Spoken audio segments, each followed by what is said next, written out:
The political situation is quite different because what's happening in the United States is the red states controlled by Republicans. This sounds politically partisan, but I don't care about partisan politics except anthropologically. It's like tribal studies. I don't care about that. What I care about is objectively measurable data. I am a data person. So everything I'm telling you is entirely based on data. It has nothing to do with political partisanship. But if you look at it, what you see is that the red states, particularly in the South, are failing. The maternal mortality rate in Mississippi or Louisiana is worse than some countries in Africa. You have huge problems in education, in child birth, baby mortality. You have enormous problems. They're not preparing for climate change, and yet they're going to be severely impacted by it. So if you look at the Dobbs decision, you can already see women leaving red states. I just saw a study about young women not choosing colleges in red states because of this abortion issue. OBGYN doctors are leaving the red states because they feel under threat. Medical deserts, because we don't really have health care in the United States. We have an illness profit system. Mm-hmm. Everything is geared to profit. It's not really geared to well-being. And what has happened is that, particularly in red states, what are called medical deserts have arisen, where, for instance, in some of these northern red states, if you were a woman and your water broke at 2 a.m, you probably would deliver your child in the truck because you might have to drive 150 miles to get to a hospital where you could deliver a baby. So there's huge problems about this. The breakdown of medical care, the shift that's occurring. Medical schools are having problems in red states because people, particularly women, are not choosing to come there. They can't teach full OBGYN practice because of the fear that they're going to be persecuted. You now have efforts in red states to make it illegal to leave the state to go to get an abortion. So it's having enormous effects on the well-being of these states, whereas in the blue states, they're prospering because people are moving into them. It's changing education. You see this whole business about culture issues that are going on with Ron DeSantis now in Florida, which are being echoed in other states about you can teach this, you can't teach that, taking books out of libraries, all of that. So these are big radical changes, which are trends which are occurring. And the 2050s and the 2060s describe a world, as I say, in which people are living mostly in smaller communities, where power has moved down to the states. It's what the red states are trying for, but they're going to regret it, I believe, because the blue states are going to adopt it. You know, right now, if you live in a red state, for every dollar that the state puts in the federal treasury, they take more than $1 out. And the blue states put $1 in and take less than $1 out. So you're beginning to see discussions about the fact that blue states are getting tired of funding the failure of red states because that extra money that they put $1 in and take more than $1 out is being funded by blue states. So I think we're going to see a radical restructuring of the United States. And I have focused, because I live in the United States, that's been my principal focus, although other countries are also going to be severely impacted. In fact, there are some countries like Bangladesh that I'm not sure they're going to survive as countries because of sea rise. You know, a third of Pakistan was underwater this last fall. So you look at what's happening in, for instance, the oil industry countries in the Middle East. They're trying to build themselves up now as tourist destinations. I was in Qatar not very long ago because they recognize that as we move away from the carbon era, oil and gas, I mean, you're going to see, for instance, the enormous effect that's already occurring in Russia as a result of the Germans and other European countries that were using Russian oil and gas are no longer using it. And so they're finding it harder and harder to where to sell it. And as countries move out of carbon energy, period, those economies which are dependent on carbon industries are going to be in deep trouble. So it's going to be a very different world, existentially different world by 2060. That's not all bad. What I'm really concerned with right now, I didn't understand it at the time because it didn't exist, is the creation of another species of humans, Homo superior. That's probably related to CRISPR, isn't it? Yes, and what's happening with the CRISPR technologies, mostly in Asia, by the way, and it's going to be funded mostly and will be used mostly by very rich people because it'll be very expensive. But if you could manipulate your genetic makeup that you passed on to your children so that they were as smart as Einstein and as handsome as name your movie star and as physically strong as Michael Jordan, and through gene lining that got passed on, and suppose you had 100,000 people like that who were also millionaires or billionaires, what would the Homo sapiens do? Well, it's going to be a genetic arms race would be the most logical question. Yes, exactly. And that's when the remote viewers began describing this kind of thing to me, I just couldn't make any sense of it. So now I'm going to do another iteration of this experiment. As I say, it's been going on for 45 years. I'm going to do another iteration just focusing on the insights which have arisen out of the analysis of the 2050 and the 2060 data to see if I can fine-tune this a little more and get a better understanding, because the accuracy of the data has proven to be so reliable based on the trends you can see, not non-locally or through remote viewing, but just that you see going on. You see the accuracy of this, and so I'm trying to get a better sense of exactly what this event in 2040 to 2045, or a series of events, climate change, end of carbon energy, pandemics, lower population, change of political structure, all of that, I'm going to try to get a better understanding of it. But it is clear to me that the 2060s describe whatever it was in 2040, 2045. They describe themselves as being on the other side of it. And so... Did you see any signs of a famine potentially caused by the drying up or the beginning of the drying up of the Ogallala aquifer? There are definite hunger issues that are going on. But what I see in the descriptions that they give is that communities function differently. They have organized communal gardens, for instance, where they grow their own food. And if you look at the rise of farmers markets and that kind of thing, you can see this is going on. Just to give you an example, my wife is a biodynamic organic gardener, a master gardener, and she grows all our food except for proteins and oils.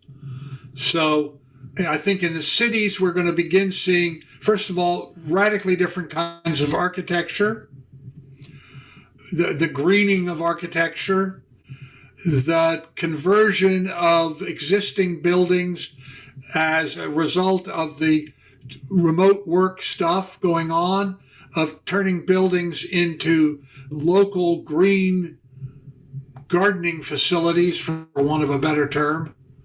So the whole food situation is, yes, there is hunger, but the main thing that stands out for me as I look at the data and as I do an analysis intellectually from publications and research journals is that is already underway. It's going to become very difficult, not so much in the United States, But in other countries, particularly in Africa and Middle East, parts of Asia, this is going to become a huge issue. I haven't focused as much on how they're going to resolve it as I have on the United States. But yes, food is going to be an issue. Water is going to be an issue. Potable water is going to be an issue. America's infrastructure is so old. The piping in cities can be 100 years old. Yeah. You look at, for instance, a place like Jackson, Mississippi, the state capital, they don't have potable water. Or you look at Flint, Michigan, they don't have potable water. So how water is going to be dealt with is radically different. And I also notice I've begun following real estate issues, and I noticed that very rich people are buying up springs and water facilities because their advisors are telling them this is going to be a big issue. Wealth inequality is another thing I want to really focus on, which I didn't really understand when I started in 78. So I didn't ask the questions. And so when I was struck, my guess is it gets much worse.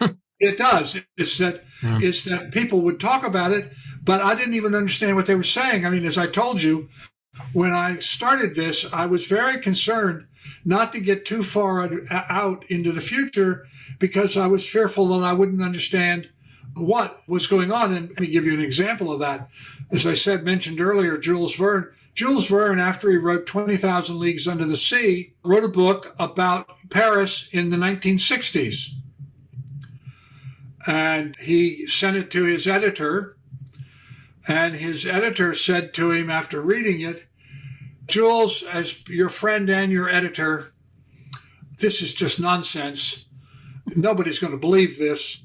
I advise you to just put this away and forget about it. I'm not going to publish it. Why? Because the book that Jules Verne wrote about Paris in the 1960s said, first of all, there are no horses. People travel in internal combustion vehicles.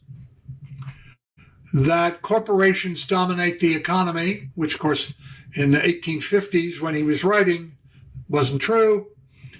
That women are a big part of the corporations. Women, nobody could believe that. Mm-hmm. That business communications is transmitted, this is really amazing, by facsimile machines. And of course, in 1960, fax machines, that was... Did he use that exact language, facsimile? Facsimile machine is exactly the word he used. Wow. And he said, and Paris is dominated by a huge metal tower that has become its iconic symbol. And of course, the Eiffel Tower didn't exist yet. Anyway, his editor just thought, well, this is all nonsense. I'm not going to publish it. It will embarrass you and it will hurt your reputation.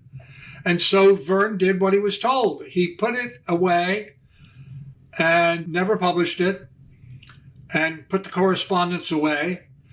And in the late 80s, early 90s, an heir to Verne's, must have been a great grandson or something, inherited a farm. And when he went up to the farm, underneath one of the tables in the barn, there was a small safe. And he said to the tenant farmer, "What's in the safe?" And the tenant farmer said, "I have no idea. I don't know how to open it. My father couldn't open it either. It's just, there it is." So he had a locksmith come up and open it.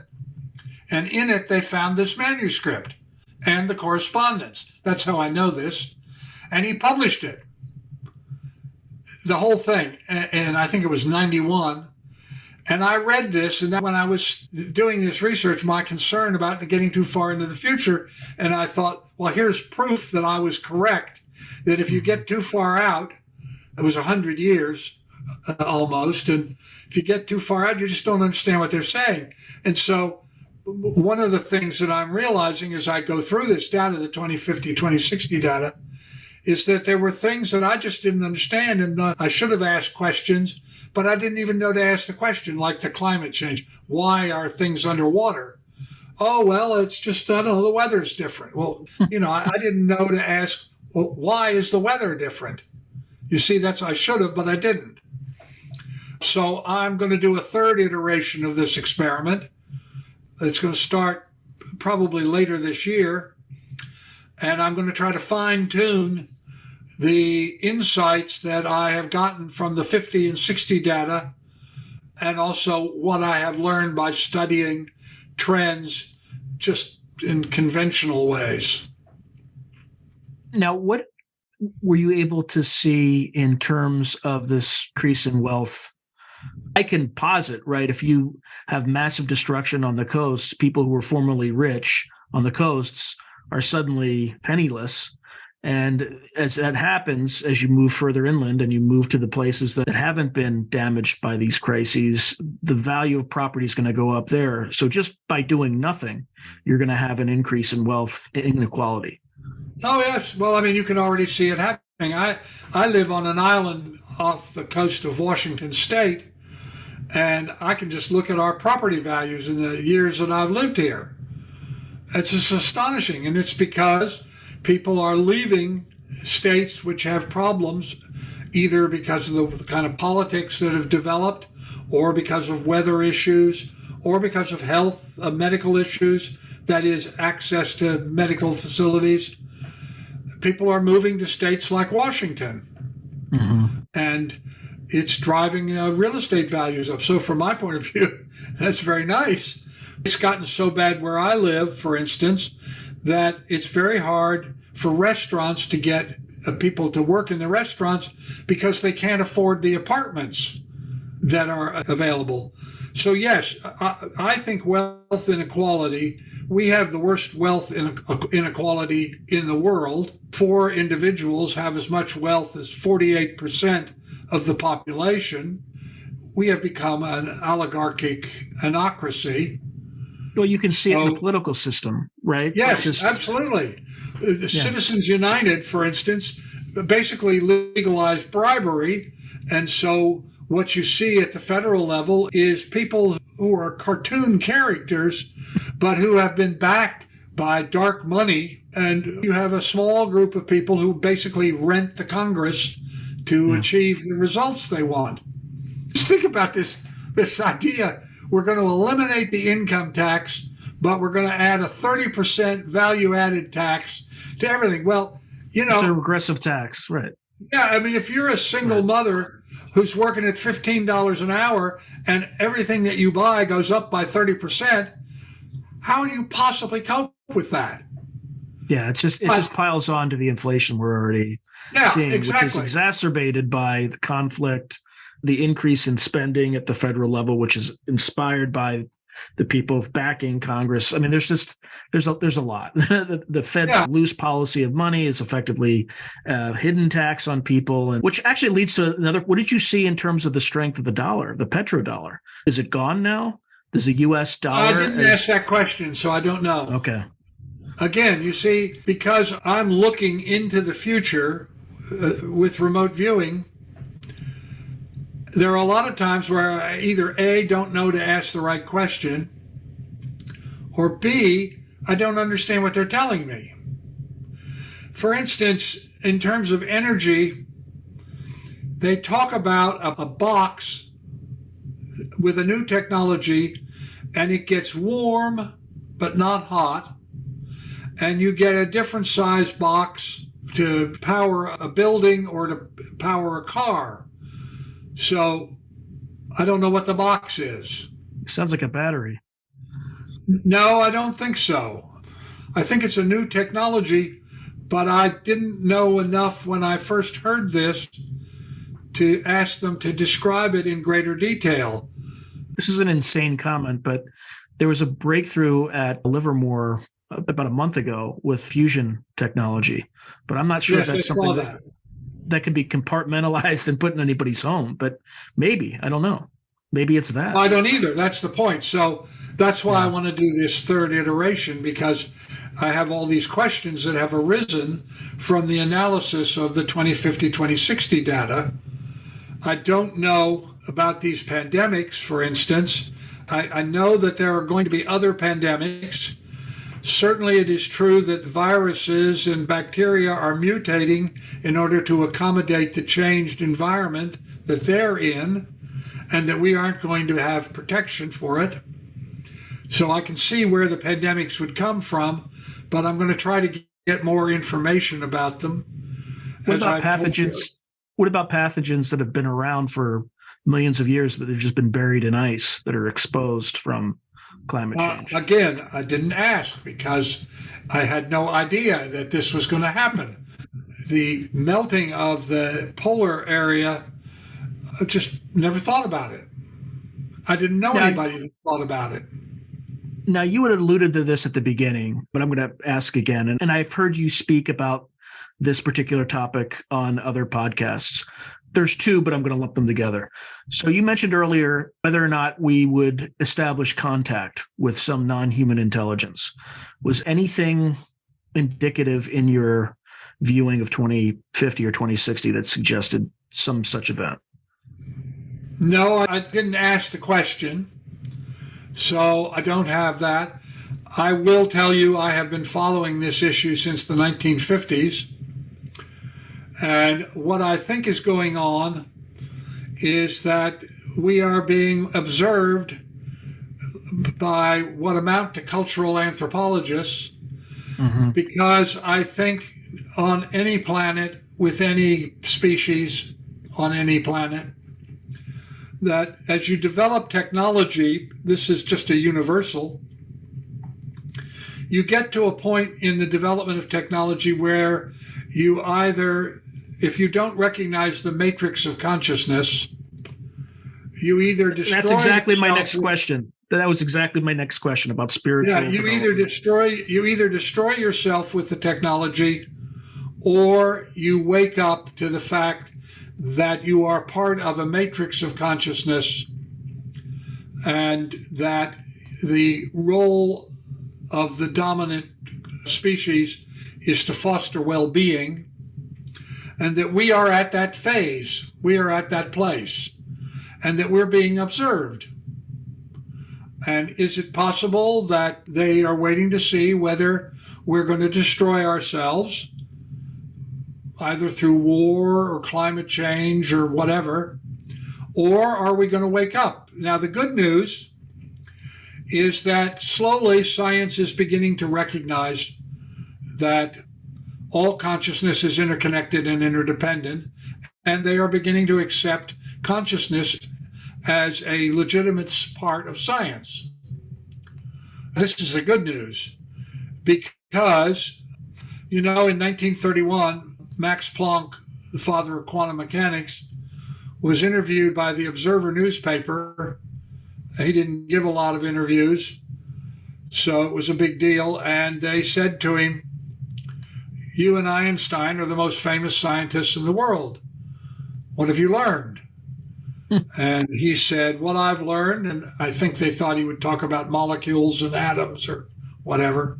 But what he said was, "What I've learned is that consciousness is causal and fundamental. You cannot get behind consciousness. Space-time, physical reality, arises from consciousness, not consciousness from space-time." Now, if you begin to think about this, Sean, what you realize is that the two real issues are the mystery questions: is what is consciousness and what is information? Because basically what science is now beginning to tell us, and the Daily Beast just ran a paper on all physicists are beginning to realize space-time is an illusion, is that what we are living in, what we call reality, is an informational construct created by intentioned consciousness. Yeah, it's like a holographic matrix field, essentially. Yeah, well, not a field, because the field is a space-time word. I don't know, but it's an information architecture. Just leave it at that. And that because all consciousness is interconnected and interdependent at the non-local level, that to prosper, you must foster well-being.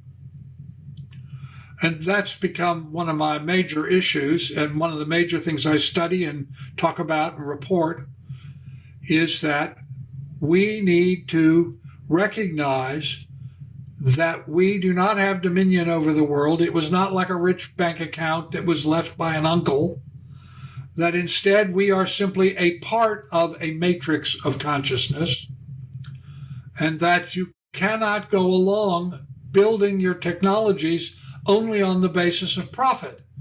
You have to begin to create technologies that foster well-being. And one of the things that I'm going to be looking at in this next round is this issue of what kind of new technologies arise that foster well-being. Because clearly things like, well, the oil industry is an obvious example, that create incredible pollution problems, and also the way we fish, breaking down the ocean ecosystems, the pollution that we create, the toxic chemicals in our lives, all of that has to change. And when I look at the 50s and 60s data, that is what it looks like they've done. They describe things as much more organic. They describe things as much less polluting. Mm-hmm. So the 2060s live in environments and in communities that are focused very differently than the communities today. So that's the good news. I think we're going to wake up. We are slowly waking up. Consciousness, people believed that the consciousness was entirely physiologically based, and it was entirely based on the brain and blah, blah, blah. And right. All of that turns out not to be true. And although materialism is still the dominant worldview, it is beginning to change. The paradigm is changing. A man named Thomas Kuhn, who wrote a book called The Structure of Scientific Revolutions, describes the process in great detail. I've tried to describe it in my books. I started writing novels in order to get this across. I wrote a novel, Awakening, for instance, that's about this. I think we survive. That's the good news. We seem to, at least in some areas, prosper. That's the good news. We don't have huge overpopulation problems. That's the good news. Race and gender issues seem to have largely disappeared, been resolved. That's the good news. The bad news is this business about creating another species, mm-hmm.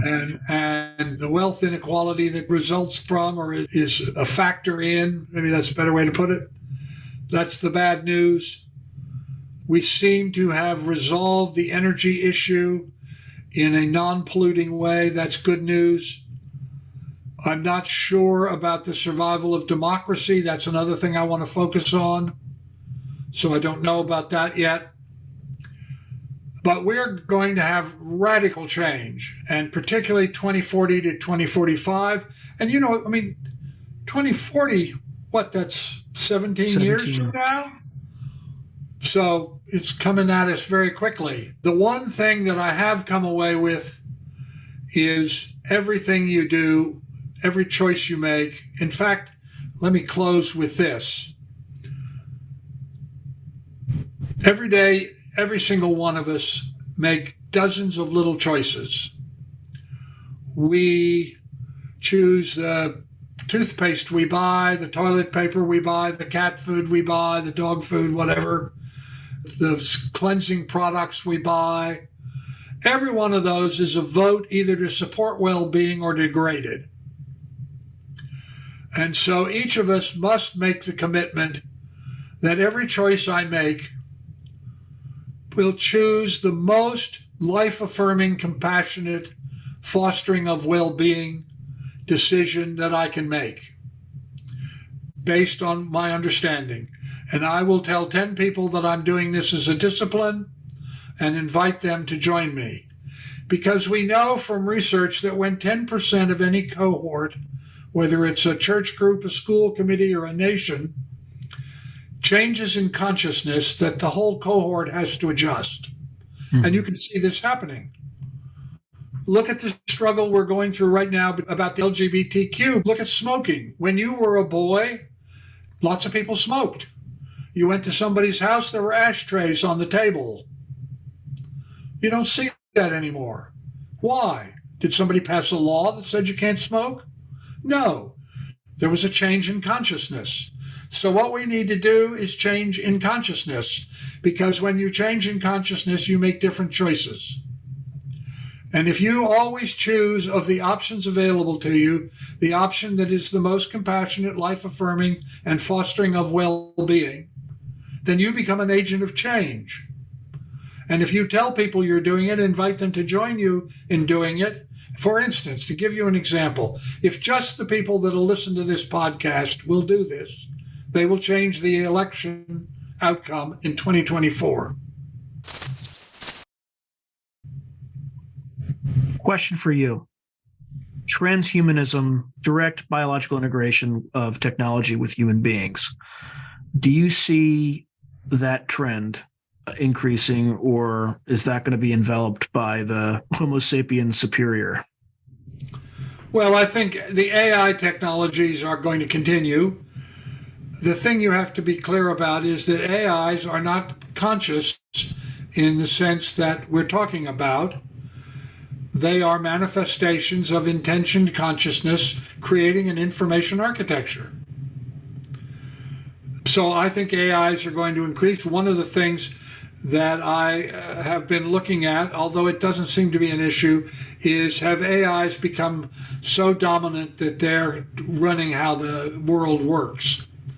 I don't get that. So I think we get through that one. I know a lot of people are worried about it, but it doesn't seem to be an issue. But AIs definitely do play a role in the future. Actually, I think a good role. But the main thing is this shift in consciousness to recognize that you must support well-being. Because the well-being of everything from the bacteria in the soil to human beings, the whole chain of creation is interlinked and interdependent. And when you hurt one part of it, you hurt all of it. And so we must make this decision as individuals to be agents of change supporting well-being. And if I don't get anything, environment, if I don't get anything else across to you in this podcast, that's the most important message I can give you. It's been with us for thousands of years, but people forget, treat your neighbor like yourself, right? Turn the other cheek, take care of your environment, because that's where you live and that's where others live. So 100% agree with that, my friend. Good. All right. Well, thank you very much. It was an absolute pleasure, Stephan, and I appreciate the time that you spent with me here. Good. All right. Thank you. If you enjoyed this video, hit like and subscribe, and I'll see you next time.